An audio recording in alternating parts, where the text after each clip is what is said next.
And now, streaming live from Chicago, Illinois, it's the comedy show with a podcasting habit, Starlight Radio Dreams!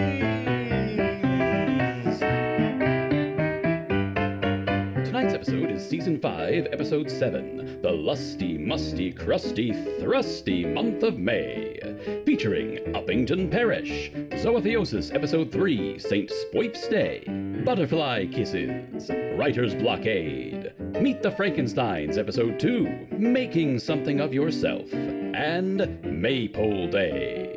Now, here is your host, a man so loquacious he puts the said in sedentary living, Burlington Showtime! Wonderful. Hello, everyone. Welcome. I hope you are having a wonderful evening. I know I am certainly thrilled to be back in front of the camera again for this incredible presentation. We have so much material that once again I can't get a word in edgewise, so I have to hop straight into telling you all of the things that I want to tell you quickly so that they won't cut off the cameras. You see, the thing is, I've heard that they changed online dating again. Of course, as a married man, I have nothing from personal experience to say on the topic, and if I did, I wouldn't. That said, summer has always been the season for amorous flings, and it may surprise some of you to learn that I was a real lady killer back in the day, which is different from a lady murderer. That's the kind of mistake that gets you infamous instead of famous. So, take it from someone who has stayed on this side of the law that the biggest antagonist in your dating life is often yourself. Speaking of enthusiastic self-sabotage, this month we're celebrating the 10th anniversary of Devon's video, How to Get Into My Pants, which is what launched her YouTube career. It's pretty exciting to mark how her career has progressed from that point. This pandemic has also given her the perfect opportunity for an update as we all slowly emerge from our cocoons and the sleepy pants that we've adopted. The anniversary video is therefore titled, How to Get Into Your Own Pants. It's very informative and disconcertingly well-researched. Tonight, we would like to, as a public service and tie-in to Devon's anniversary, offer you reminders of regular social scenarios as it was in the before times. Oh, the cue card just says, give examples. It would appear that the writing staff have painted me into their own corner. Not to worry, Burlington Showtime has been navigating social situations since before there were movies to talk about. I'll be sure to give you some wonderful examples of real-life social situations as the show continues. This first serial, however, before we move on to that, we're going to hear our first serial, which comes to us from our friends in public broadcasting, which is American for things the BBC showed last month. We're going to be on the cutting edge of British productions about Britishness, including close examinations without explicit conclusions regarding the ruling classes and their entitlements. That's right, what else could it be but a promotional clip for the new season of Uppington Parish?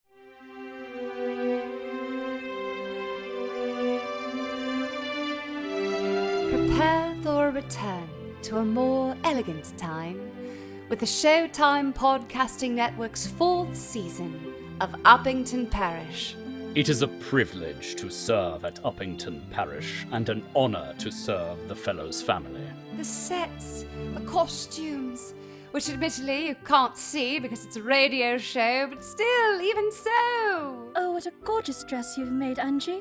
I'm sure Madame Celeste will adore it. Aye.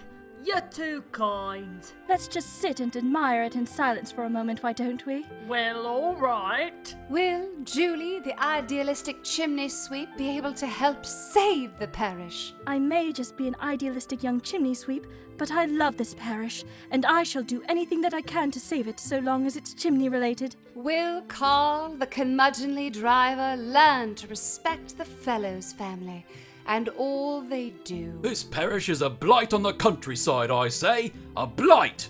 And the Fellows family are the worst of them all. Carl, please. The Fellowses may have a little more money than us working folk, but deep down they're just the same as you and I. Isn't that right, Reginald?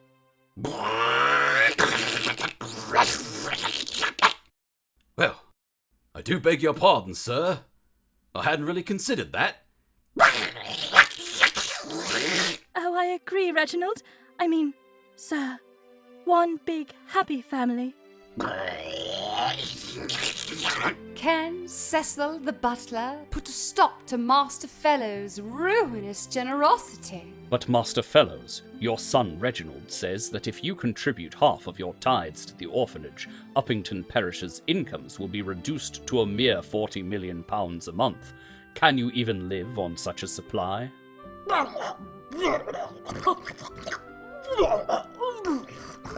Sir, you truly are the best of us. I pray we may prove worthy of your sacrifice, Master Fellows. Can a noble son and a lowly chimney sweep ever find true love? I do feel for you, Reginald, I do. But if your parents were to ever find out, what would they say? No, Reginald, no. You would lose everything if they knew. We're just too different, you and I. I'm afraid we must keep our feelings inside, no matter how I might.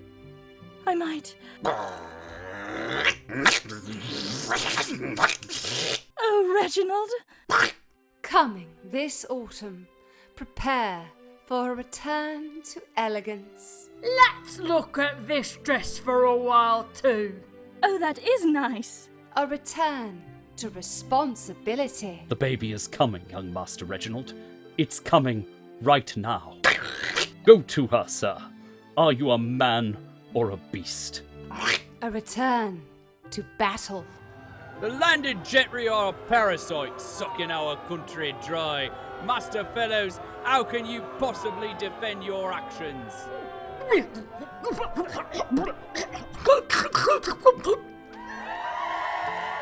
My God in heaven, you're right. God save the Queen! Prepare for a return. I love you, Reginald. I love you, Master Fellows. I love these dresses. I love Uppington Parish. I love our owners. Property owners, that is. The property owners we work for. Sorry if that was unclear. To Uppington Parish, Season 4, coming this autumn.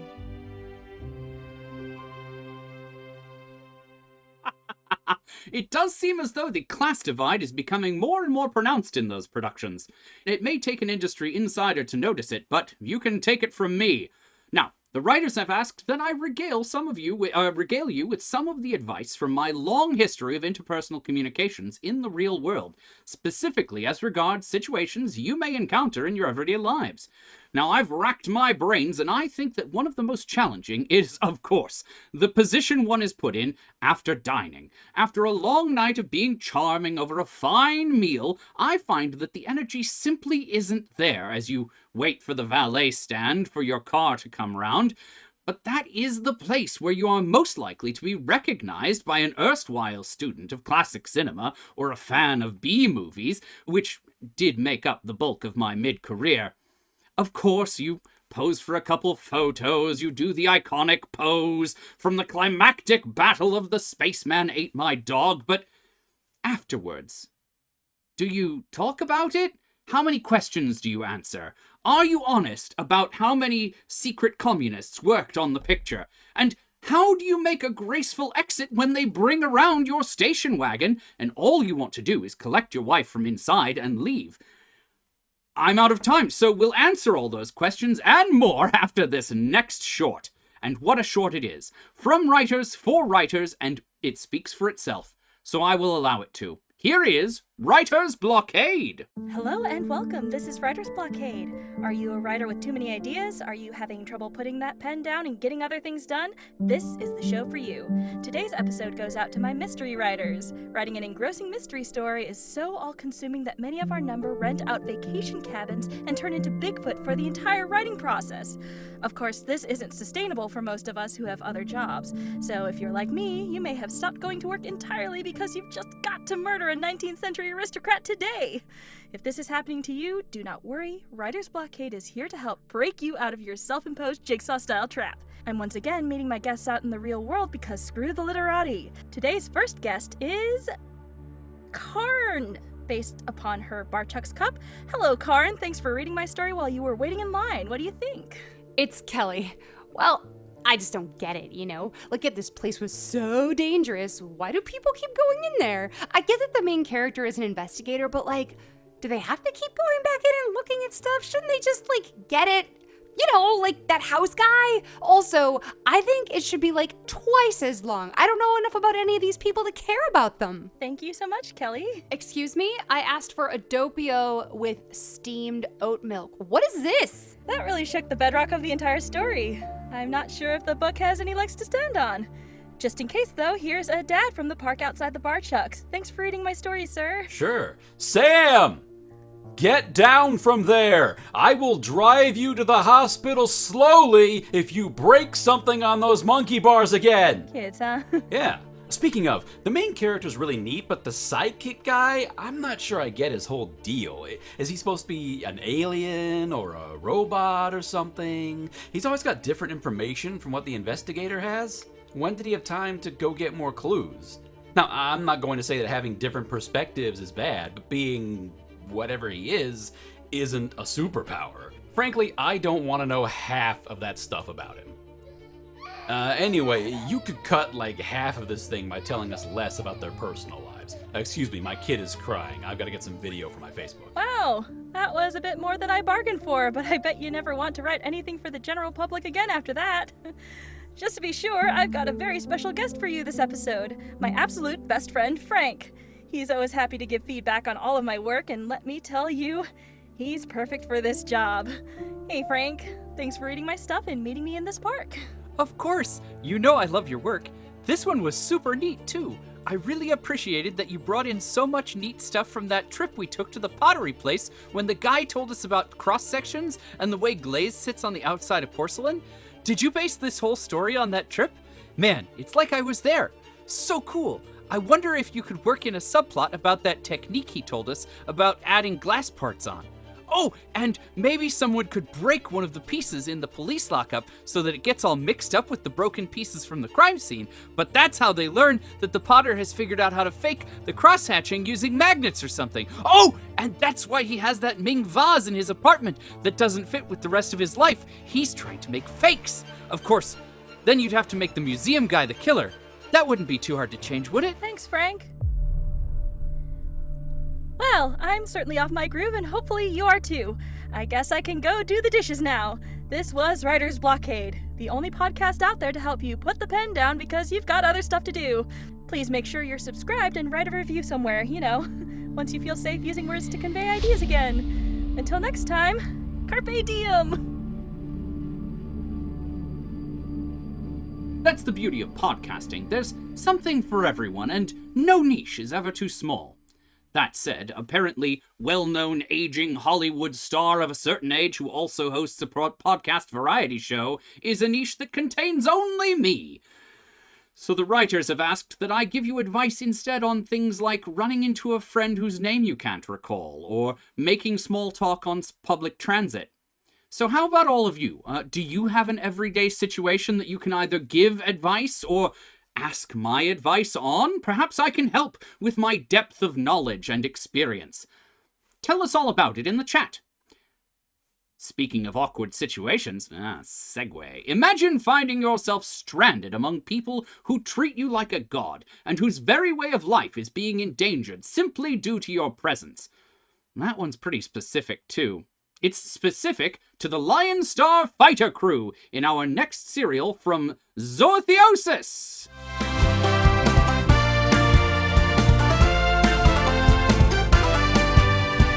6 months have passed since the intrepid combatants of the Lion Star Fighter crew first crash-landed on a mysterious and backwater planet. The local peasantry have been volunteered to excavate for oil in a nearby mine in hopes of fueling the crew's last functional starship, so they may finally leave the planet and rejoin the intergalactic war effort. Our hero, Captain Sierra Leone, stands at the entrance to the mine, surveying her industrious domain.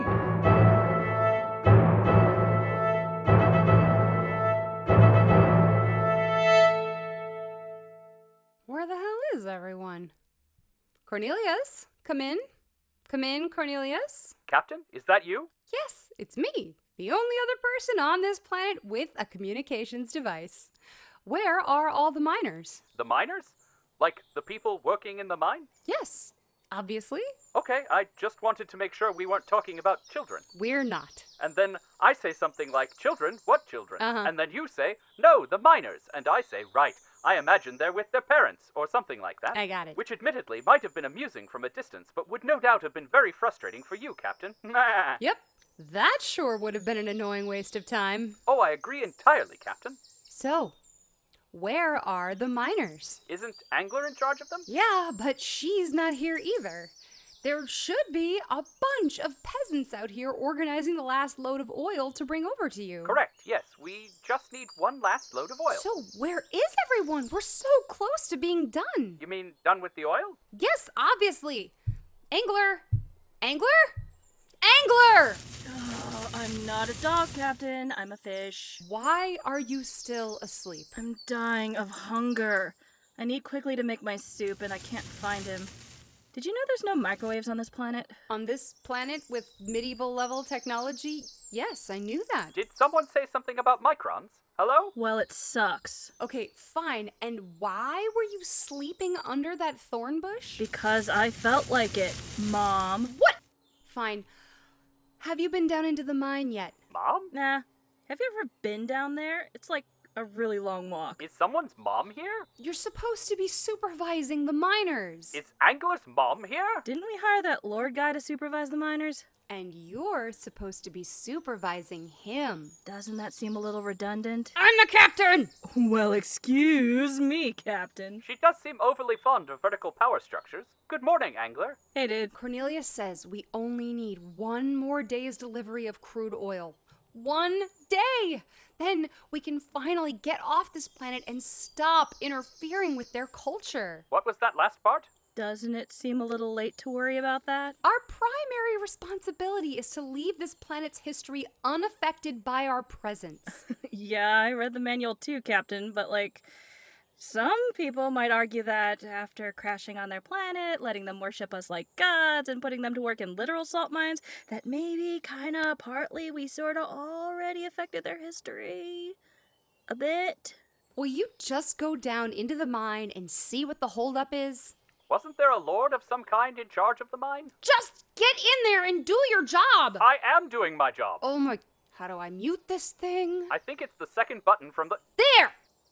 Something on your mind, Captain? We're not supposed to be here. I mean, is anyone really supposed to be anywhere? Yes! I just want to get our only remaining starship fueled up so we can return to Starbase, forget this whole thing ever happened, and get back to fighting Admiral Scorpese in a clear conflict of good versus evil without any of these nuanced socio-political complications!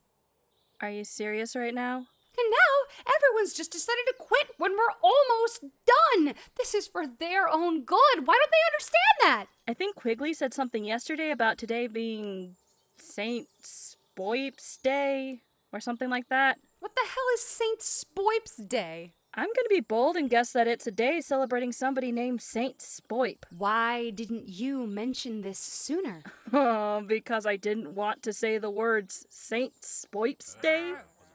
Wait, did you hear? What was that? An excuse for me to get out of this conversation. There!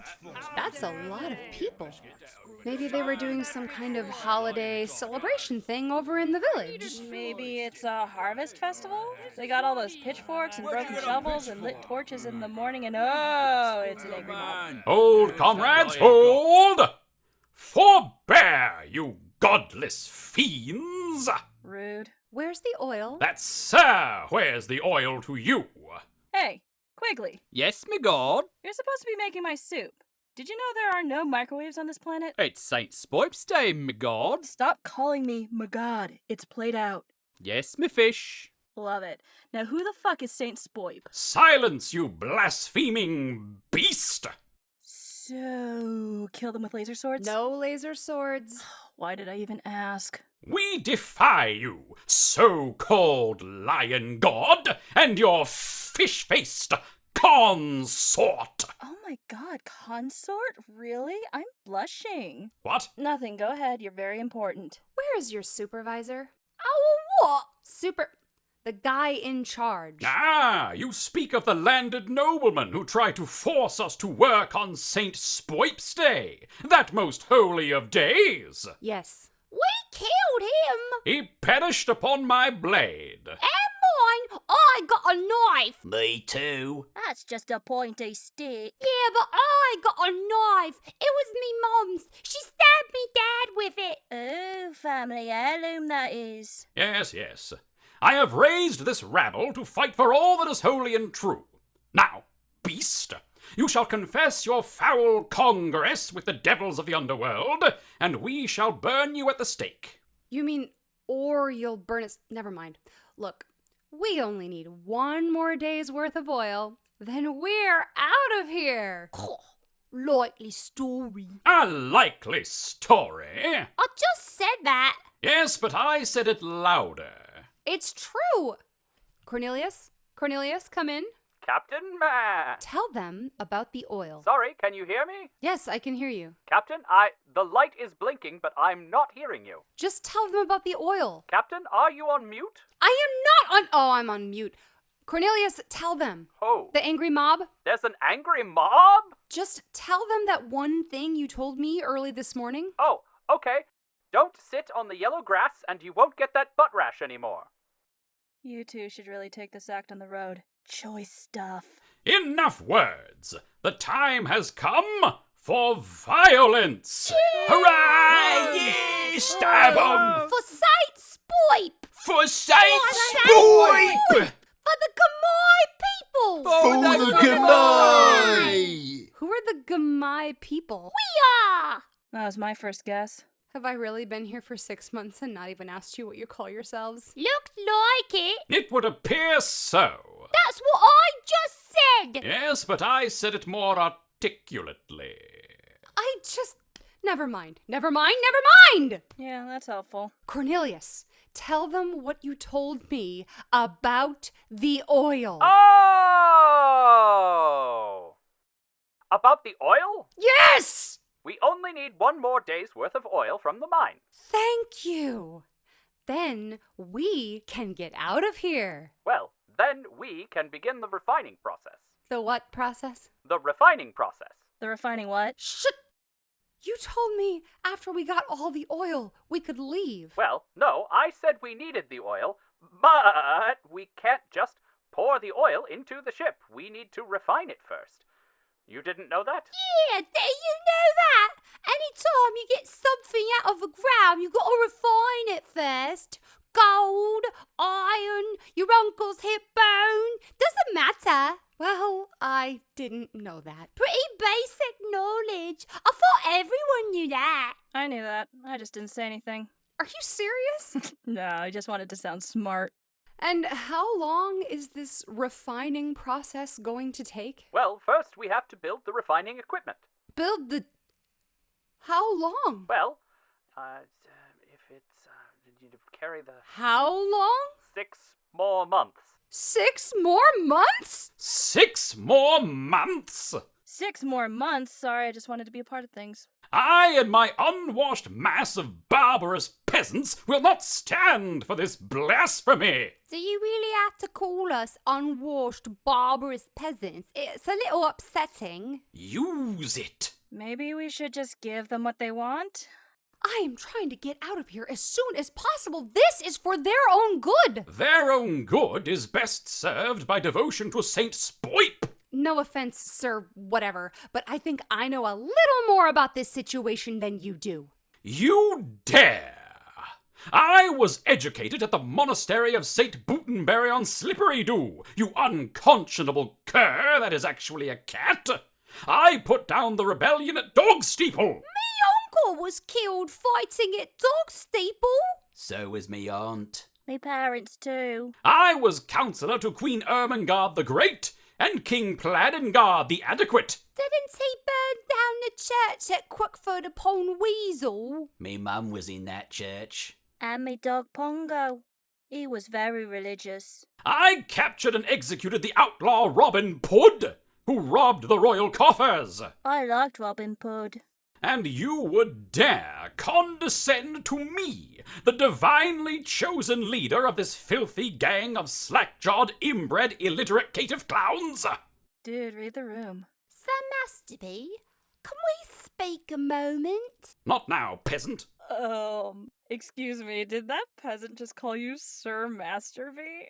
Isn't that a little on the nose? Enough. Look, you're just gonna have to trust that I know what's best for these people. Well, I say I know what's best for these people, and clearly we can't both be right. Fuck's sake, maybe you're both wrong. You can't read someone's mind, and what other possible way is there to just magically know what's best for someone? Excuse me, my fish. Like, you're both really good at murdering people, I'm sure, but what's that got to do with, like, ruling a kingdom or whatever? Beg pardon? So unless one of you has some kind of psychic power that I don't know about, I think maybe we can't just somehow know what's best for someone. Pardon, my god. Oh my god, stop calling me that quickly. God, don't you ever listen. Yes, my fish. So be it. Then, like every conflict before this, let our philosophical disagreement be arbitrated by the sword. Oh, bro, you don't want that. I don't want to hurt you. That's a lot nicer than me knife. No, your knife's good. Yeah, it's a cool knife. Slay, girl. Yeah, slay, girl. Slay. You dare to call yourself a god? I never called myself a god. Except after you murdered Lambda with your laser sword. I didn't murder. Or when you ordered all the peasants to mine for oil. You're supposed to be on mute. And yet you insist on yoking these poor, innocent bumpkins against their will. That's not really necessary. These ignorant, child-minded simpletons will no longer suffer your blasphemies. I'd really appreciate it if you could... So long as Sir Masterby breathes, these dog-faced, dull-witted, damp-nosed dingleberries shall have a champion that... Well, you slew, girl. Yeah. Cool. Quickly heat up my soup. It's Saint Spoip's Day! Really? I hadn't heard. We don't labour on St. Spoip's Day. Okay, but at what cost? You want me to eat cold soup? All right. The Lion God decrees that today there will be no labor. Hooray! Yay! But just remember, clearly, this guy does not have your best interest in mind, okay? So just do like we ask, and before you know it, we'll be out of here, and we will return to normalcy. I suppose. All right, fine. All right. Happy St. Spoip's Day? That was terrible. Spoip's blessing? You are truly a woman of the people, Captain.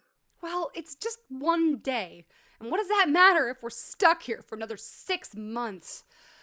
Let's go see if Cornelius has a blueprint for that oil refinery we get to build next. Yeah, I'll be there as soon as I figure out how to make fire. I can't believe we're going to be stuck here doing nothing for a whole year just because of some simple miscommunication. We almost died. Yeah, almost. Long as there's no consequences for us, I say all's well, that whatever.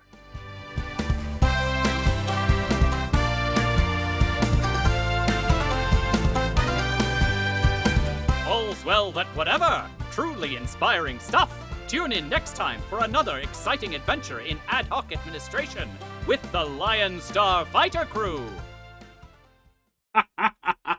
No consequences means you're doing well, right? That's certainly what Missy O'Danaher has on a banner above her office door. Oh, offices. We don't have time for all of that. It might be best to abolish offices altogether so that none of us ever need to relearn the etiquette of what is acceptable to microwave in the break room and the sliding scale of post-it noteworthy offenses.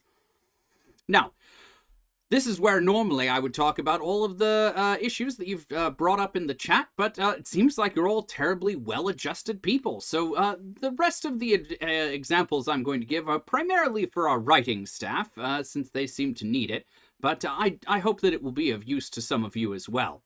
And in a fantastic bit of luck, we've been given some incredible material for our next piece. This comes from Cultural Approbation, an incredible undertaking from the very same high-minded, carefully crafted, and artfully trained minds that brought us such avant-garde podcasts as Monet Problems, Pre-Raphaelite Dance, the Podcast, and Silent Mozart.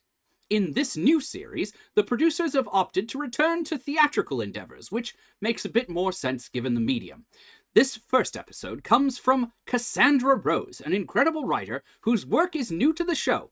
While you're hearing from her today for the first time, be assured it will not be the last as you enjoy Butterfly Kisses.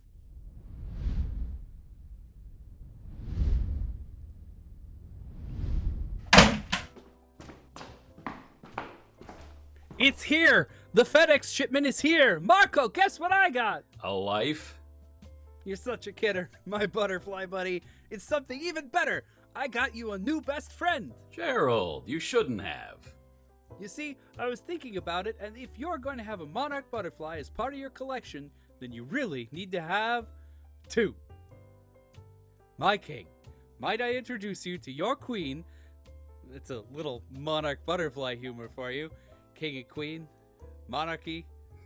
Oh, you'll laugh over it later. I wonder what 2 butterflies like you would even talk about anyway. Well, hello, gorgeous. Hello, My name's Marco. What's yours? Louise. Come here often, Louise? Nope. I don't even think I know where here is. Honest. I like that. Where have you been all my life? All your life? Oh, that's a big question.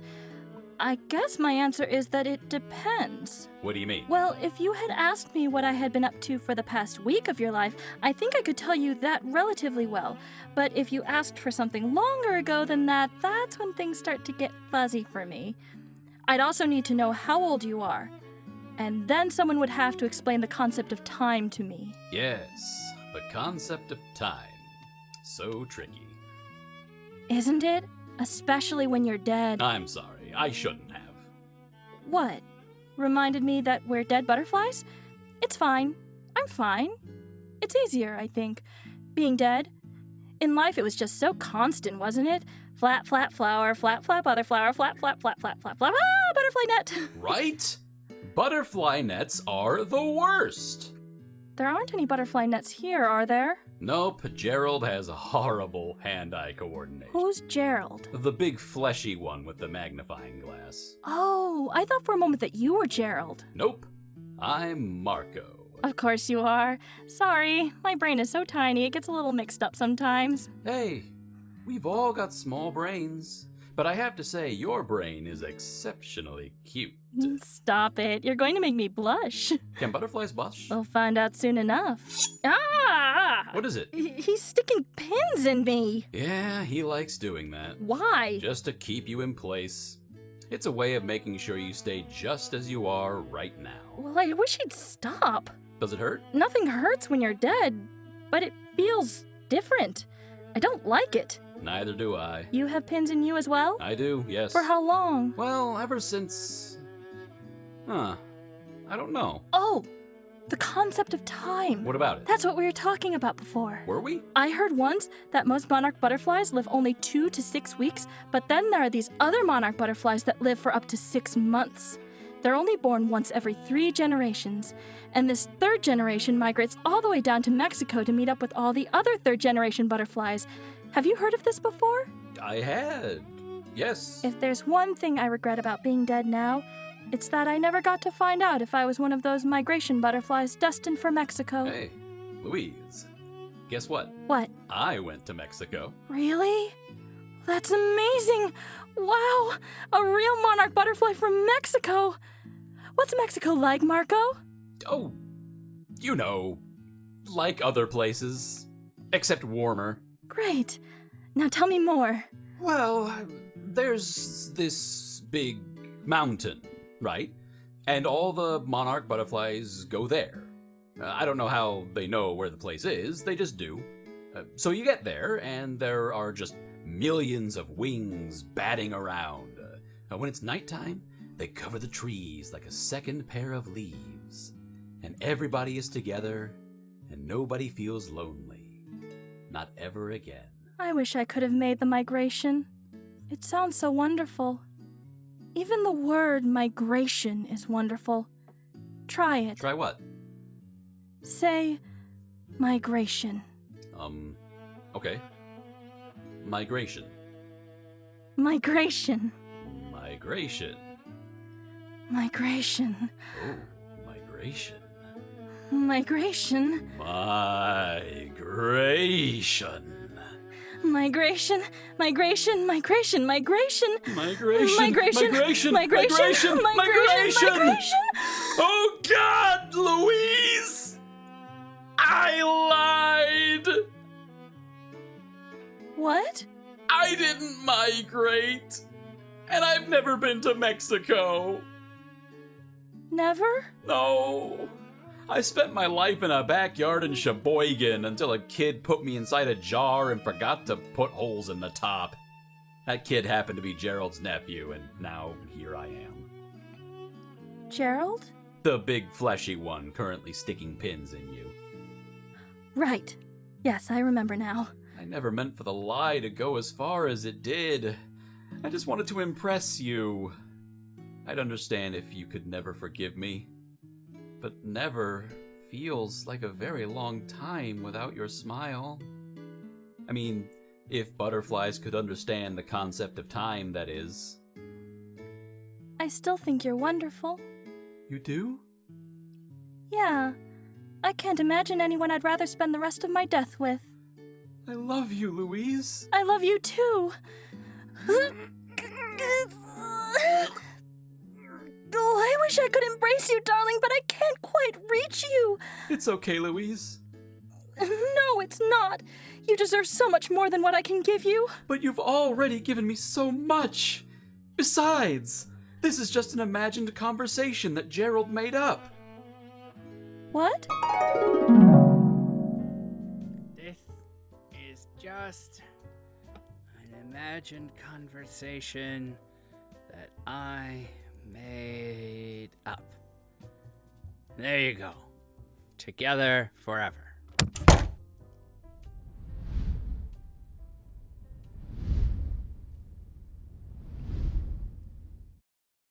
What a charming and sweet piece of audio theater. How fortunate that we have more to come from that same writer.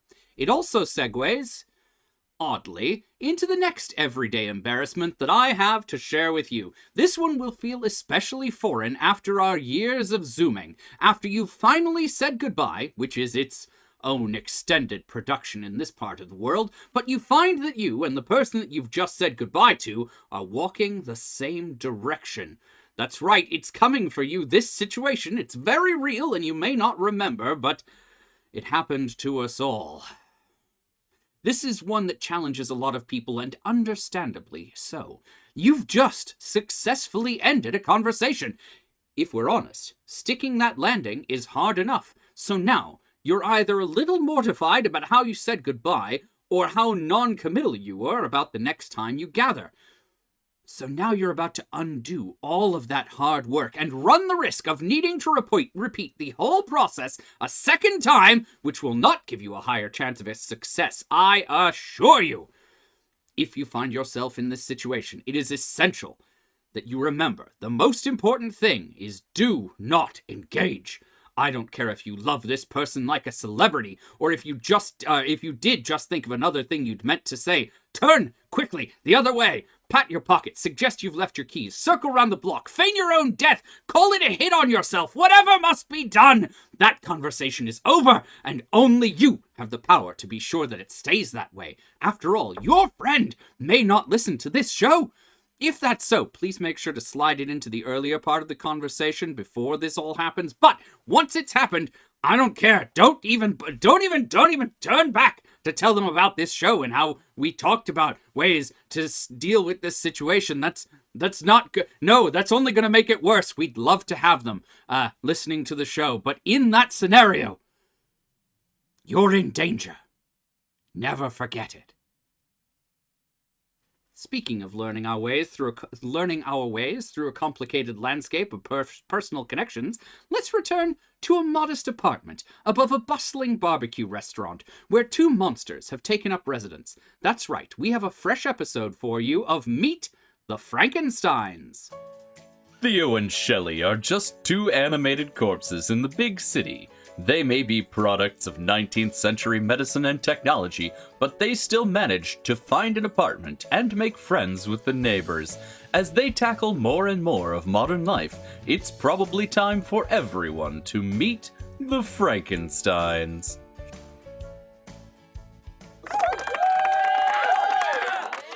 Shelley, do you know how the new iron works? I can figure it out. It's been plugged in for a while now, but it doesn't look any different. Maybe I need to put it on the stove like Dad's old iron one. No, then plastic will melt for sure. Ugh, why couldn't you buy anything modern, Dr. Frankenstein? This is the part that I need to get hot. Maybe it comes off.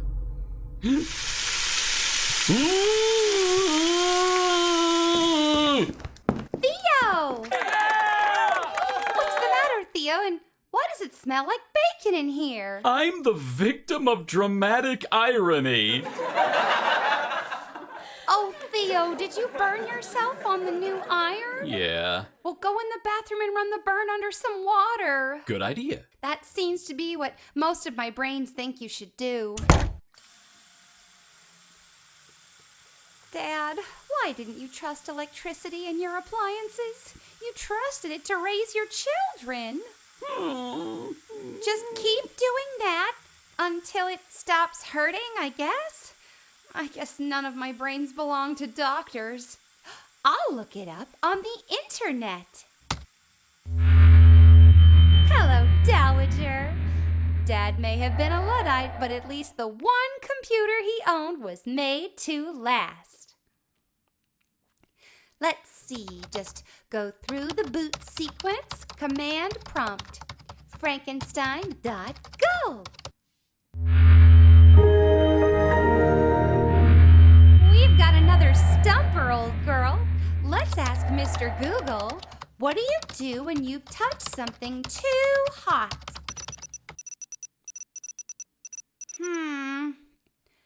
It says here you should run it underwater for 15 minutes and take off any clothing. Oh, only that might constrict the burn. Well, I'll keep that bit to myself. Take off my clothes? That's what it says. So, Dowager, what else does the internet have for me today? An electronic message from Ava down the hall.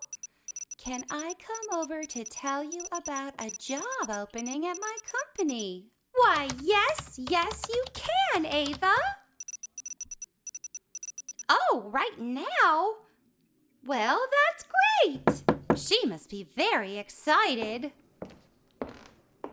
Ava, hi. Shelley! Wow. The smell of barbecue is so much stronger in your place. Good old Harry downstairs. He's keeping us hungry, all right. Well, anyway, are you ready for the most perfect opportunity? I hope so. Do I get to know more? Of course. My company needs someone to help resurrect some computers to run some super old programs we used to rely on. I guess we didn't have backups, and now, well, I don't know what the bad stuff is, but if we don't have a computer and operator who can work in eldritch computer languages, then the bad stuff happens. Since you've managed to keep that ancient beast alive and connected to the internet. What, the Dowager? You call your K-Pro 2 the Dowager? Yeah, you know, like an old, majestic family matriarch. Like in Downton Abbey? Probably. I've never been. The Dowager taught me everything I know about computers. Then you're going to be perfect. Do you want to come into my office and show my boss the K-Pro? Do you think that's all it will take? I don't really have any professional experience. I've never even written a resume. In my department, you'll be fine. Plus, Lily's amazing with resumes. We can get you figured out.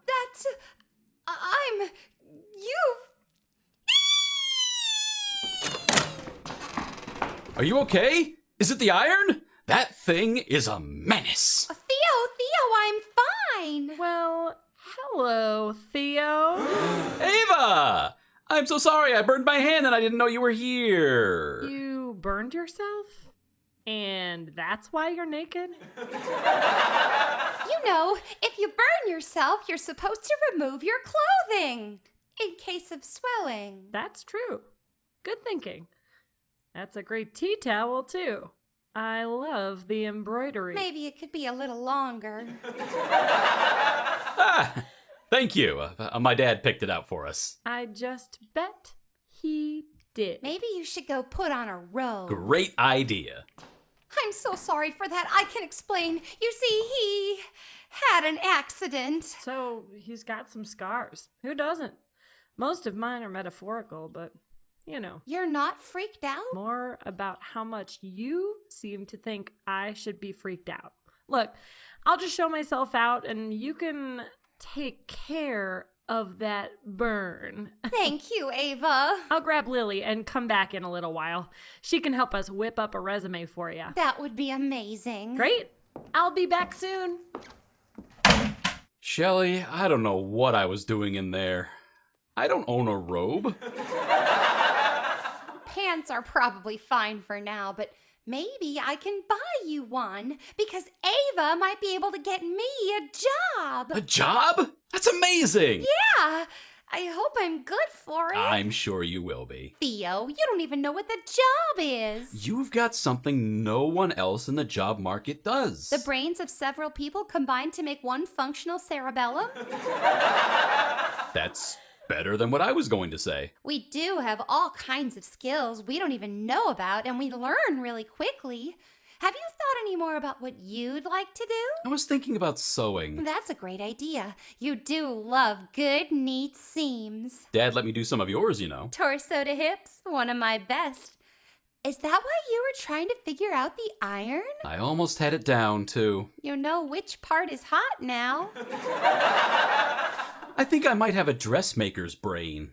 There are all these little memories in there about hooks and eyes, princess seams, and pocket linings. If you know how to make dresses with pockets, then it stops being a job and becomes a moral imperative. Dang, I was looking for a job.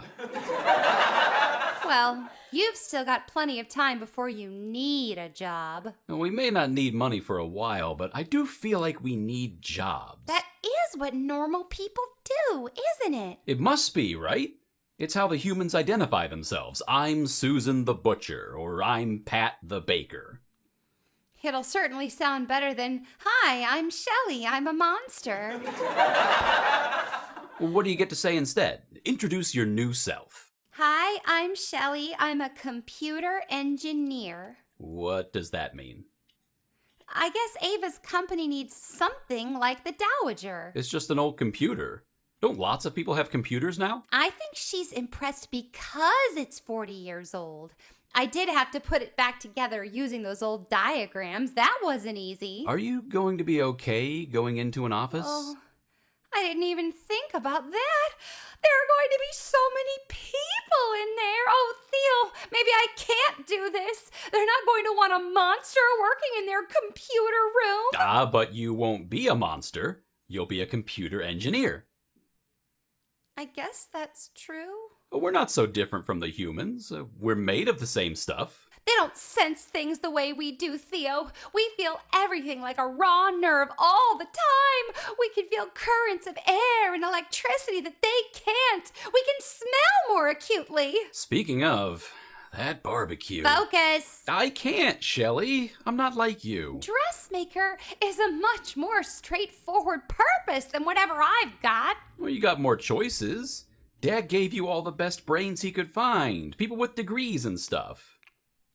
I may have all the top shelf brains, but I'm still just a person. I've got to figure out what purpose that gives me. Do we have a purpose? And how can I make it eating barbecue? Who picked fix a purpose. Dad's purpose for making me was to prove he could. So, just existing? What was Dad's purpose? Pissing off an entire village at the same time? Defying nature? Twice? Who could that be? You guess. I'll answer the door. Hey there, computer genius. Is everyone decent? Other than in the eyes of the church. Also, yes, I'm wearing pants. That's better than I do some days. Thank you, Lily. So, word down the hall is that you need a resume. Along with a sense of purpose and someone to explain bra sizing. That's not a bad place to start. Well, B cups are like a lemon. Sorry. Silly comments are all I can offer to the resume process. I did mean the statement of purpose. What do you want from this job?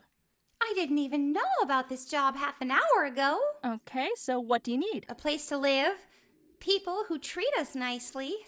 Up to now, getting here was all the drive we had. I didn't think we'd make it. Less of a drive and more of a bike ride.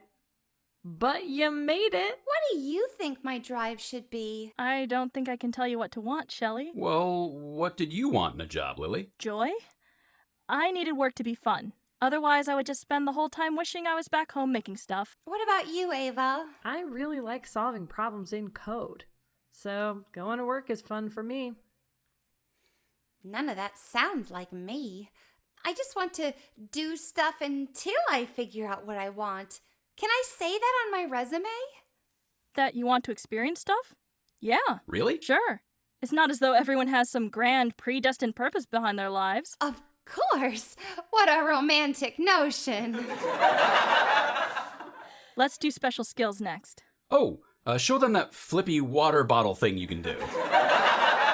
That's not really. Hold on.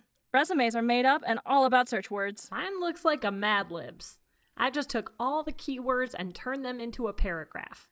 The best line is, legal database analytics and metrics engagement focused on distribution to vendors accounting with coaching on regulations and testing. I don't know what it means, but no interviewer has ever questioned it. Did you figure out this water bottle thing on your own? I did. Creative problem solver. Resourceful. Fun! Oh, here, turn on my phone. Experience with mobile. Your talking is... Communication skills. These are good. How long have you been working with computers? A couple of months. You learned how to resurrect that relic and custom code it in a couple months? Yes? We've got to put that in there. Where did you go to school? We were raised in Transylvania. I have fond memories of a university there. I remember parts of my freshman year, too. Great. Which school? It's hard to spell. I'll write it down. I'll leave you a spot for it. European-educated computer savant looking for experience. I popped that into a template I like, so the hard part is done. Didn't I tell you that Lily's the best? You sure did. Now, what can you tell me about irons? How will Theo and Shelley discover their passions? Will they find a place to belong in the modern world, or have they already got one? Find out next time as we continue to meet the Frankensteins. Actual living monsters lurching among us. Who would have thought? Though, now that I say it, I am reminded of every trip I've ever made to the grocer's. There's an everyday social situation for you. Waiting in line at the checkout. You see the person ahead of you has filled their cart to the brim, and normally this would be acceptable, but this is the express lane. Clearly the person ahead of you hasn't read the sign, so you clear your throat in hopes to attract their attention. They remain willfully unaware of you. Slowly it dawns on you that this person is fully aware of the regulations of the express lane, and they are simply flouting those rules in the face of everyone in line, nay, the store, nay, the world. this person is a rebel. But then you remember that rebels are cool. You're hit by another actualization, a realization. You're about to be the rule-following square right after this intimidatingly cool presence. Stop. Take a breath. You can get through this. Just hip-check the candy rack as you go by and knock as much into your cart as you possibly can. Problem solved. You are welcome. And you know what's just as delicious as a shopping cart full of assorted candy bars? Our Patreon backers. They've absolutely been here for us all throughout this time in our isolation, and we are so honored to have such support behind us. It helps us keep the lights on, keep the dreams coming, and we really, really want to thank you from the bottom of all of our hearts, bottoms of all of our hearts, for being there for us and for supporting the show. We hope that you are enjoying your Patreon backer rewards, including free admission to this show, and we've got some cool merch headed your way in the near future. But sadly, I must follow that by giving you some very sad news. We are about to hear our last short for the evening. Luckily, it's a real humdinger, so get your dingers ready and hum your way into Maypole Day! Good morrow, I am Sir Daedalus of Cranberry. And I am the Lady Constance Marzipan. And this is Good Morrow Sherwood. And it's quite a good morrow today, n'est-ce pas, Lady Constance? I have told you before, Sir Daedalus, I will not suffer the French tongue in my presence. I'm terribly sorry, my lady. I suffered the French tongue from my first and fourth husbands. I shall not tolerate it in my servants. Of course, my lady. My first husband, Lord Carl Goodenplenty, was passably skilled at the French tongue, and more than once regaled my chambers with his forceful trills and wet R's. Yes, my lady. Yet by the time our second son was born, he seemed so disinterested in his lingual education that his trills had become thoroughly uninspired, and his R's drier than Martin Luther's phraseology. Yes, my lady. As for my fourth husband, the Vicomte Reginald Poisenroy, despite boasting of an overwhelmingly French pedigree, proved utterly underwhelming in his experience, let alone mastery, of the lingua franca, if you will. Yes, my lady. Meaning the tongue. Of course, my lady. The French tongue. I gathered, my lady. So I shall thank you to refrain from your cross-channel confabulations here on Good Morrow Sherwood. Yes, my lady. You are a knight, sir, employed for the execution of my enemies via the sword, not via the expectoratic acrobatics of utterly estuarian romanticism. Yes, I intend we shall keep things thoroughly English, thoroughly dry, and thoroughly thorough. Yes, my lady. Now, do go on with whatever it was you were saying. Yes, well, 'tis May Day here in Sherwood, a day when nobleman and commoner alike can congregate to celebrate the coming of springtime with charming, innocent displays of song, dance, and frolic. Quite. My fifth and current husband, Lord Hubris Shanklebanks, has generously donated these blue and pink maypoles for maying. The pink maypoles, of course, being designated, as one might expect, for ladies of the noble class. And the blue ones for the filthy poors. For, the Commonwealth, yes. Separate, but, well, they're both there anyway. And I think we can all agree that with all the unrest and unpleasantness we face in our modern lives, it is nice and necessary that a day be set aside for the simple pleasures. Quite. Tell them about our guest, Sir Daedalus. Of course, my lady. Our guest this morning is Tom Chandler, a chandler, if you can believe it, from Wheaton-upon-Wool, whose staff kindly volunteered their labour to erect the maypoles we are enjoying today. Volunteered, remember? You shan't see a red cent from Lord Hubris Shanklebanks. Yes, quite right, my lady. Now, as you may have heard, some of our more underserved neighbourhoods have been suffering from a little bit of the PLAGUE. The poor neighbourhoods. Quite right. As such, certain precautions have been dictated when it comes to speaking with new people. Foolish precautions. Everyone knows rich people don't get sick. Only the lazy and uneducated get sick. Yes, quite right. So, sadly, we cannot have Tom Chandler beside us today. However, he will be speaking with us, nonetheless, thanks to the latest in shouting technology. Good morrow, Tom. Hello. I say, how are you finding this fine May day? Oh, it's delightful, isn't it? All the people from all walks of life getting together for a little innocent fun. Wholesome, isn't it?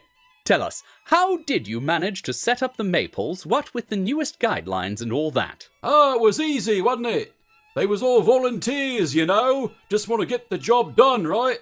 Everyone wants to help out the nobles. Help out the people, I mean. Is that a bruise on your face, peasant? No, it must be a shadow. Of course, a shadow on this bright, cloudless May morning. I know a black eye when I see one, peasant, and despite the nomenclature, that bruise is bluer than the blood of Coeur de Lion.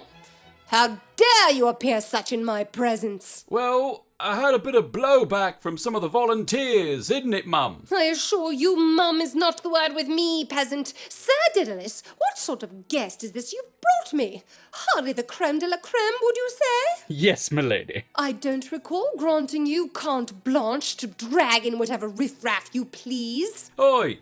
This is supposed to be good PR for Tom's chandlery. Yes, forgive me, milady, but Tom has agreed to set up the maypoles gratis in exchange for a little positive mention on Good Morrow, Sherwood. I've warned you about that French tongue, Sir Daedalus. I believe gratis is Latin, milady. Well, it is all French to me, sir, and I promise you shall neither please me nor grease any proverbial wheels with your French tonguing.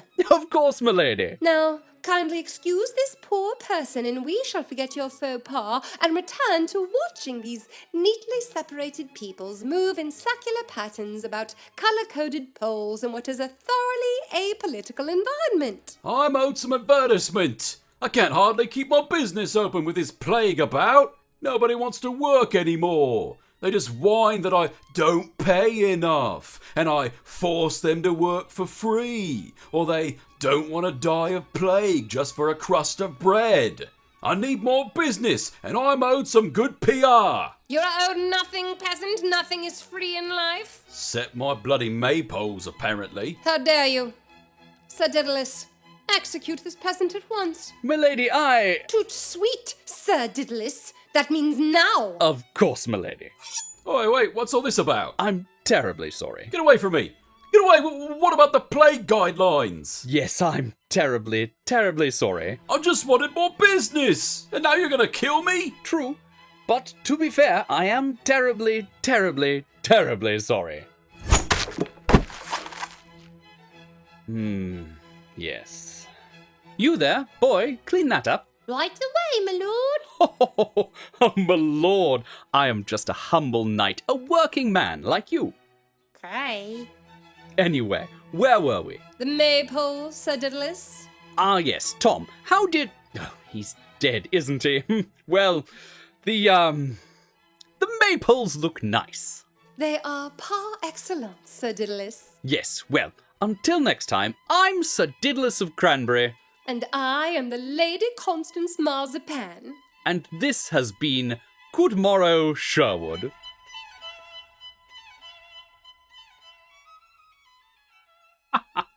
What a wonderful installment from our friends across the pond.